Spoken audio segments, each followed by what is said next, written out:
The War Council chamber fell silent as Captain Mira Voss entered, her scarred hands clasped behind her back. The Apex delegation occupied one side of the obsidian table, their towering frames covered in ceremonial armor that gleamed like polished bone. General Thrace, humanity's decorated commander, stood at the head, his pressed uniform a stark contrast to the battle-worn fatigues Mira still wore. "Ah, Captain Voss," General Thrace announced, his voice dripping with theatrical courtesy. "We were just discussing the finer points of diplomatic protocol with our esteemed allies." Mira took her position at the table, aware of every eye upon her. The Apex were a warrior species, bred for combat across 3 generations before they even reached maturity. Their society valued strength above all else, and their generals bore ritualistic scars as badges of honor, controlled, symmetrical marks that spoke of ceremonial trials and inherited glory. Her hands, by contrast, told a different story. General Thrace gestured toward the holographic display floating above the table. The Apex have graciously offered to lead the assault on the Krill stronghold. They believe human forces would be better suited for support roles. The largest of the Apex delegates, War Leader Corvin, rumbled his agreement. His chest bore the 3-circle pattern of his rank, each scar perfectly circular and evenly spaced. "No disrespect intended, General. But this mission requires warriors forged in the old ways, warriors who understand the price of victory." Thrace smiled, but there was something cruel in it. He reached across the table and before Mira could pull back, caught her wrist. He turned her hand palm up, exposing the twisted landscape of burn scars that covered her skin from fingertips to forearm. "Captain Voss here certainly understands prices," Thrace said. "Tell them, Captain. Tell them about the freighter." Mira's jaw tightened. The room seemed to grow smaller. "The Merchant 7 was my first command," she said quietly. "Civilian transport. We were ambushed by Krill raiders near the terminus gate. They breached the hull, set fire to the cargo bay. 300 civilians trapped inside. And the captain, in her wisdom, decided to manually override the emergency bulkheads." Thrace continued, his grip on her wrist theatrical. "Burned her hands to the bone pulling people through. Very heroic. Very human." He released her hand, letting it drop. "Very foolish." Corvin's expression was unreadable behind his helmet's visor. "You risked your life for non-combatants?" 273 made it out, Mira said. 27 didn't.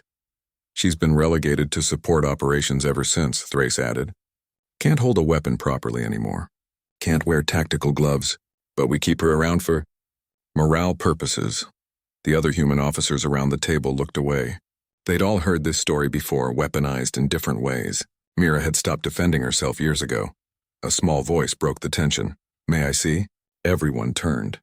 At the far end of the table, barely visible over the edge, was Rukal, the youngest member of the Apex delegation. By human standards, he would have been perhaps 10 years old. But for the Apex, this was his warrior pup phase, the beginning of his centuries-long military education.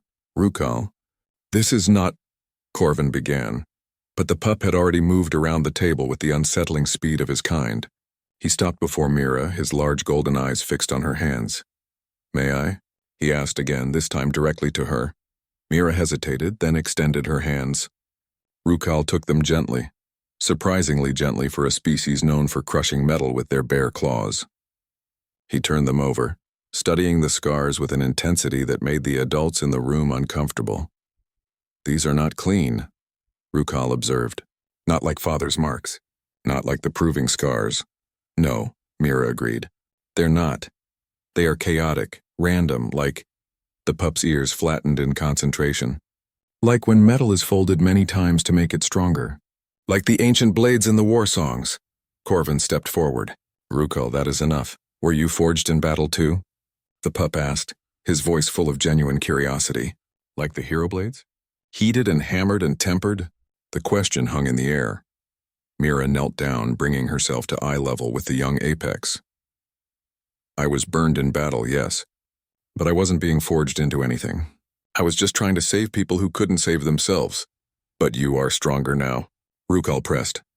"The songs say that heroes who are broken become stronger at the broken places. I don't know if I'm stronger," Mira admitted. "But I'm still here. Still fighting." Rukal released her hands and turned to his father. "Father, I do not understand. General Thrace mocks these scars, but they are proof of Captain Voss's strength. She chose pain to preserve others. She chose sacrifice when retreat was easier. Is this not the warrior's path? Corvin was silent for a long moment. When he finally spoke, his voice carried a weight that made General Thrace straighten unconsciously. In our society, Corvin said slowly, we are given our scars by elders, in controlled conditions, to prove we can withstand pain. It is tradition, he paused. But you are correct, my son. The captain earned her marks in true battle. She bears the cost of her choices on her skin. He turned to General Thrace. We will accept Captain Voss as tactical advisor for the Krill assault. Her experience with their boarding tactics may prove valuable. Thrace's face reddened. War leader, I assure you there are more qualified. We have made our decision, Corvin interrupted. Unless you wish to argue that your captain is unqualified? That her sacrifice was meaningless? The trap was elegant and complete. Thrace's jaw worked silently before he managed, of course not. Captain Voss will serve admirably. As the meeting concluded and delegates filed out, Rukal lingered beside Mira. Captain, he said softly, when I am grown and proven, I hope I will have the courage to earn marks like yours. Not the pretty scars of ceremony, but the real ones. The ones that mean something. Mira smiled, genuinely smiled, for the first time in months. Kid, I hope you never have to. But if you do? She looked down at her hands, seeing them differently somehow. If you do, make sure it's for something that matters. Like 300 lives? Like 273, she corrected gently. Never forget the ones you couldn't save. They're part of the forging, too. Rukal nodded solemnly, then bounded after his father, leaving Mira alone in the empty council chamber. She looked at her hands again, at the twisted, ugly scars that had defined her for so long.